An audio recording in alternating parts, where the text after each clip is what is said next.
नमस्कार। शिक्षा बनने के आकांक्षी युवाजनों, आप सब प्रतीक्षा ही कर रहे थे कि मेरा अगला वीडियो कैसे आए और सरकार का छुपा हुआ एजेंडा कैसे पता चले। मैंने आप सबके सामने नई शिक्षा नीति के अनुरूप शिक्षक कैसा होना चाहिए, चयन पद्धति क्या होगी, प्रायोरिटी किन बातों को मिलेगी, इस पर चर्चा की।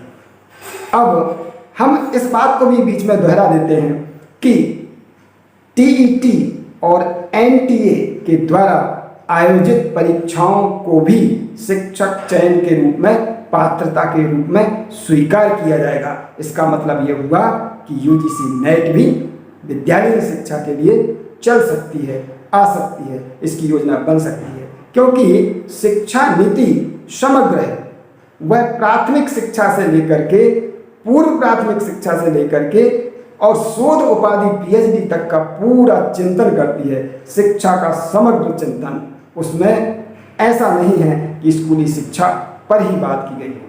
इसलिए समग्र चिंतन के अंतर्गत उच्चतर योग्यता प्राप्त व्यक्ति भी शिक्षक बन सकते हैं। एक बात आई सामने कि स्कूल कॉम्प्लेक्स सिस्टम होगा। स्कूल कॉम्प्लेक्स सिस्टम का मतलब होता है कि मान लीजिए कुछ ऐसी कलाएं होती हैं जिसमें जैसे खेल कूद है, कुछ संगीत शिक्षक हैं, कला शिक्षक हैं, आर्ट टीचर हैं, म्यूजिक वाले शिक्षक हैं, तो डांस टीचर है, नाटक कला सिखाने वाले टीचर हैं।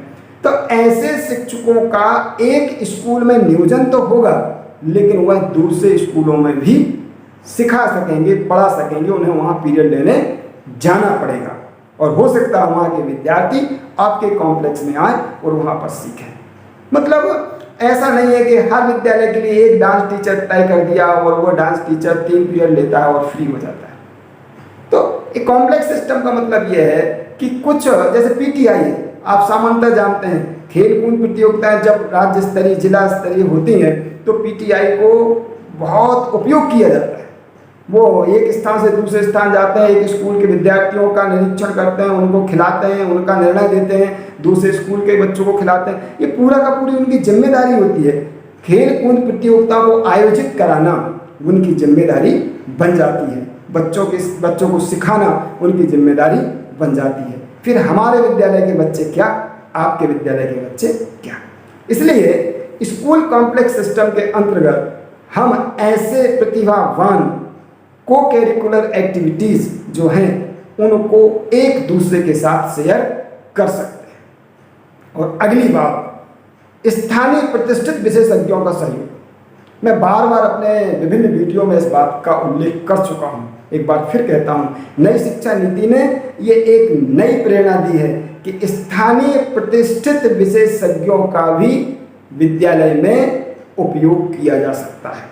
घड़ा बनाने वाला कुम्हार है, कपड़े बनाने वाला दर्जी है, बाल काटने वाला नाई है, और वेद शास्त्रों का ज्ञाता पंडित है जिसे श्लोकों इत्यादि का बहुत अच्छा ज्ञान है। ऐसे अलग अलग जो विधाएं होती हैं, ग्रामीण क्षेत्र में, कृषि के क्षेत्र में, बागवानी के क्षेत्र में काम करने वाले लोग हैं, गीत संगीत के क्षेत्र में विशेषज्ञ लोग हैं, लोक कलाओं को, लोक नृत्यों को जानने वाले लोग हैं। उन सब की आवश्यकता विद्यालय के अंदर नई शिक्षा नीति में स्वीकार की गई है और उन्हें भी छोटा मोटा मानधन दे करके और उनकी सेवाएं ली जाएंगी, उनकी सेवाओं को सम्मानित किया जाएगा। इसलिए स्थानीय प्रतिष्ठित व्यक्तियों का उपयोग करना, ये हमारी पुरानी परंपरा का पुनर्जीवन हो रहा है। फिर से ये शुरुआत हो रही है। आपको विद्यालय में सबका सहयोग मिलेगा, तभी तो विद्यालय सामाजिक चेतना का केंद्र बन पाएगा। अब शिक्षक व्यापक शिक्षा आवश्यकता आयोजना, जो ये एक सस्पेंस था, वो मैं आपके सामने रख रहा हूं। नई शिक्षा नीति में बहुत बलपूर्वक ये कहा गया है कि पूरे देश में शिक्षकों की आवश्यकता पर आधारित एक विराट अखिल भारतीय परीक्षा का आयोजन किया जाएगा, जिसे व्यापक शिक्षक आवश्यकता आयोजना कहा गया है। व्यापक शिक्षक आवश्यकता आयोजना, तो ये जो होगी, इसमें ऐसे शिक्षक की पूरे देश में कहाँ कहाँ कितनी कितनी आवश्यकता है, जिला स्तर पर, तालुका स्तर पर, स्थानीय भाषाओं को किन किन भाषाओं की वहाँ ज़रूरत है, वो व्यक्ति एक सॉफ्टवेयर के माध्यम से पूरा केंद्रीकृत आवेदन करेंगे।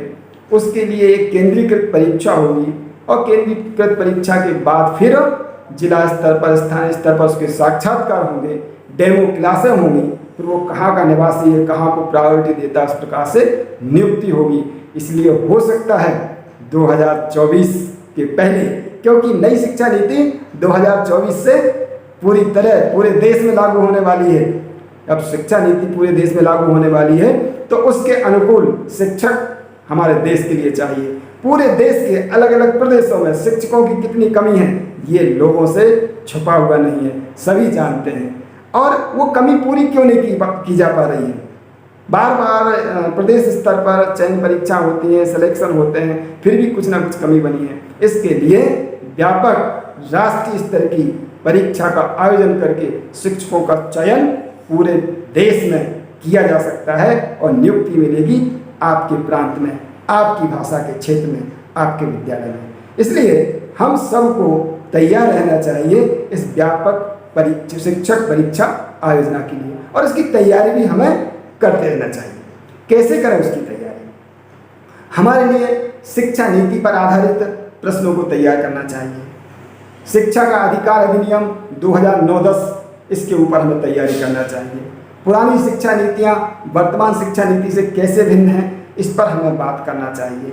अध्यापन कौशल से संबंधित एजुकेशनल टेक्नोलॉजी जो है तो उसके ऊपर हमें अध्ययन करना चाहिए। कक्षा अध्यापन कैसे करना चाहिए उसके ऊपर अध्ययन करना चाहिए।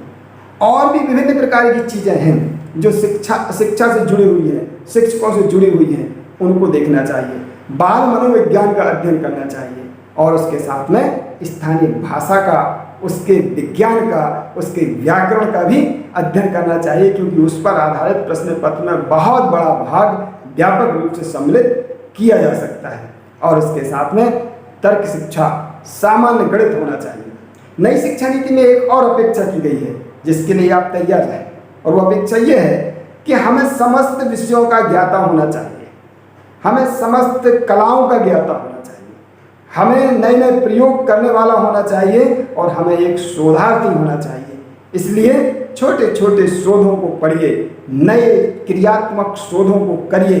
अगर आपको क्रियात्मक शोध में कोई उपाधि लेने का मन है तो NCTE की वेबसाइट पर जाइए और उस पर शिक्षक के द्वारा किए गए विभिन्न प्रकार की शोध उपलब्ध हैं और शोध करने के लिए अवसर भी उपलब्ध हैं। शासकीय शिक्षकों के लिए शायद 1000 रुपये शुल्क है और अशासकीय शिक्षकों के लिए 3000 रुपये शुल्क पर 1 वर्ष के अंदर वह क्रियात्मक शोध, रिसर्च, एक्शन रिसर्च के पर डिग्री डिप्लोमा कर सकता है, सीख सकता है।